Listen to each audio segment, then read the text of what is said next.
Bonjour, pour cette 8e et dernière séquence qui s'inscrit dans une collection de vidéos qui vise à rétablir des faits vérifiables et opposables sur ce qu'est ou n'est pas le coaching professionnel après la parution du livre absolument inacceptable de Madame de Funès intitulé Le développement personnel, paru en 2019.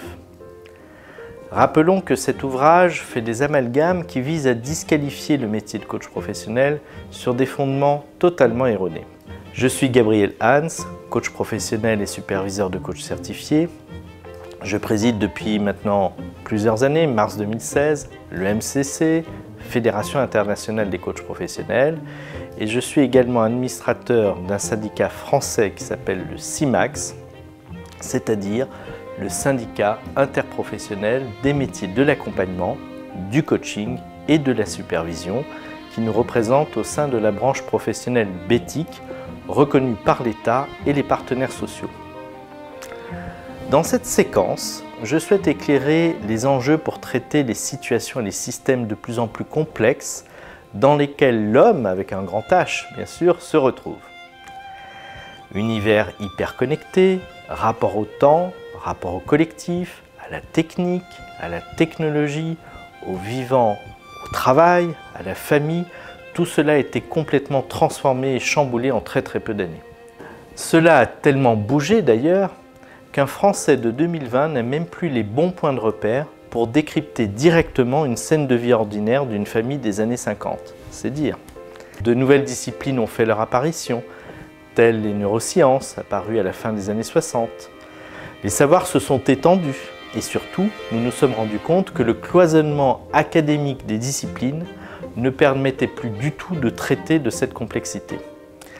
Des personnalités reconnues comme Edgar Morin, sociologue et philosophe, comme Boris Cyrulnik, neuropsychiatre et éthologue, ou encore Joël de René, chimiste organique, prospectiviste, tous s'accordent à dire que seul le maillage des disciplines et des postures permettent de mieux appréhender nos mondes complexes.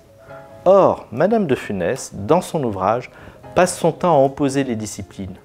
La philosophie, par exemple, contre le développement personnel.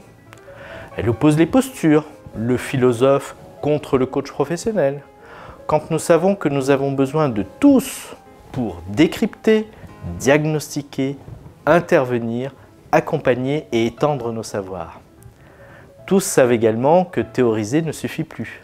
Nous avons besoin de pratiquer la théorie et de théoriser la pratique.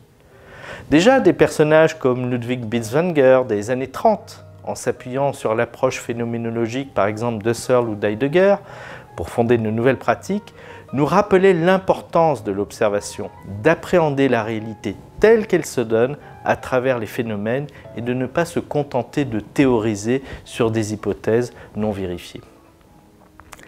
Les coachs professionnels, comme bien d'autres professionnels de l'accompagnement d'ailleurs, font quotidiennement ce travail complexe de pratiquer la théorie et de théoriser la pratique. Alors, quand Madame de Funès essaie de distinguer ceux qui, dans sa représentation toute personnelle, seraient les méritants, les philosophes, les médecins, les psychiatres et les psychanalystes par exemple, et ceux qu'elle considère comme des ratés, elle va quand même jusque-là, qui seraient par exemple les coachs professionnels, qui auraient choisi ce métier parce qu'ils auraient échoué à faire médecine, pour ne citer qu'une de ses obsessions parmi tant d'autres. C'est toute notre capacité de maillage entre les disciplines et les différentes postures qu'elle remet en cause. Les coachs peuvent recommander un psychologue ou un psychiatre s'ils pensent que leur client pourrait en tirer un grand bénéfice. Ils ne s'autorisent en revanche jamais, au grand jamais, à se substituer à ces autres métiers. C'est un point non négociable de notre déontologie et c'est parfaitement enseigné dans toute école de coaching professionnel digne de ce nom. D'ailleurs, des psychologues nous recommandent à leurs patients. Ils leur disent d'aller voir un coach pour travailler ici et maintenant tel ou tel enjeu, souvent de nature professionnelle, et qui va finalement faire un travail complémentaire ou qui va permettre un éclairage ou un type d'accompagnement différent de celui que le psychologue aura amené.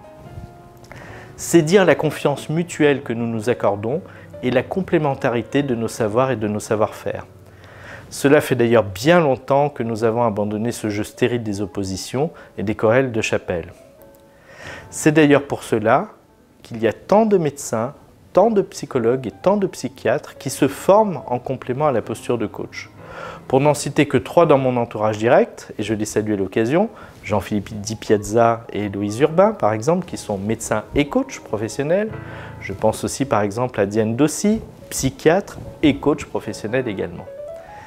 C'est en cela qu'en voulant opposer, dénigrer et exclure, Madame de Funès propose une vision dangereuse. J'insiste sur ce mot, dangereuse, pour les organisations, les dirigeants, les managers, les DRH, les collaborateurs et toute personne qui pourrait potentiellement avoir besoin d'un accompagnement de type coaching.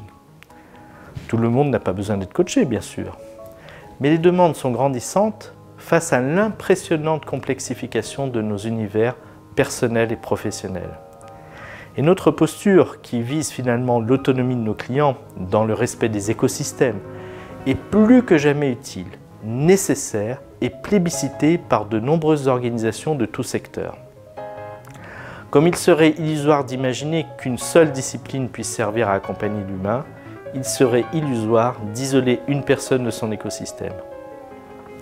C'est pour cela que, loin de se restreindre au champ du développement personnel, le coaching professionnel, dès son apparition, a intégré des disciplines lui permettant de replacer l'homme dans des dynamiques systémiques, le développement personnel n'apparaissant que comme une infime partie du champ du coaching.